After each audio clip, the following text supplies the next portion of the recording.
Almal van ons het goeie voornemens, goeie idees, goeie planne en goeie bedoelings. Nou spring ons weg en ons begin hierdie pad loop.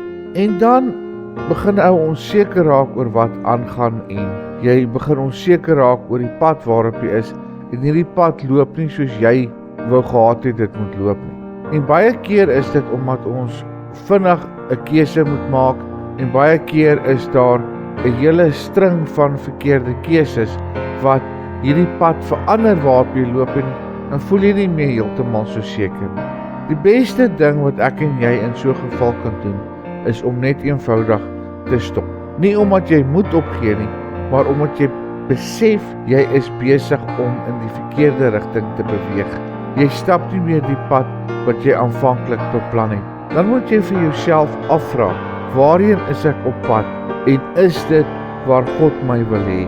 En dan kan ons die keuse maak om van koers te verander en om weer terug te kom by dit wat God aanvanklik vir ons beplan het. In Spreuke 14 vers 12 sê die woord van die Here vir ons, daar is 'n weg wat vir 'n mens reg lyk, maar die einde daarvan is die weë van die dood. God se rigting vir jou lewe is vol vrede, waarheid, vryheid en vervulling.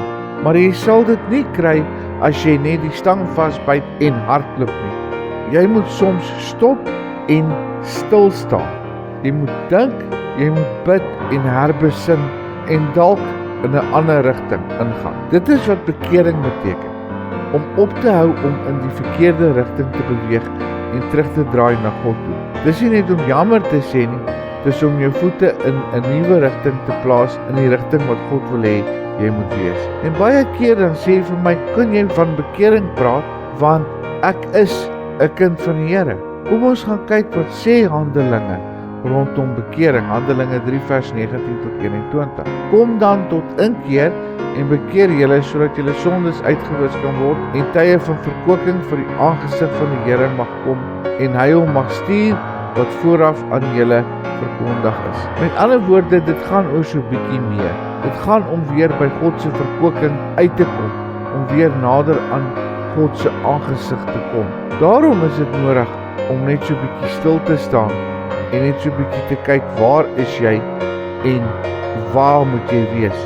Jy moet stil staan en jou hart vir die Here oopmaak, sodat hy vir jou kan wys wat in jou lewe verkeerd is, wat jy moet los. Dalk is dit 'n slegte gewoonte, dalk is dit 'n toksiese verhouding, dalk is dit jou houding, dalk is dit iets goeds wat net nie God gelei is nie. Dit is in die stop en stil staan en stil word waar jy ontdek watter rigting jy eintlik moet loop. Efesiërs 5 vers 17 sê vir ons, daarom moet julle nie onverstandig wees nie, maar verstaan wat die wil van die Here is. God nooi ons uit vandag. Vat 'n time-out, vat 'n tydjie en besin net weer. Moenie aanhou beweeg omdat jy voel jy moet net vorentoe gaan. Moenie aanhou beweeg uit gewoonte uit. Laat toe dat God se woord, laat sy gees en sy stem jou lei. Dis nie tyd mos om te stop nie. Dis wysheid, dis genade in aksie. Hemelse Vader, ons kom vra vir U om ons net te help om te stop en stil te staan en om net weer U stem te hoor.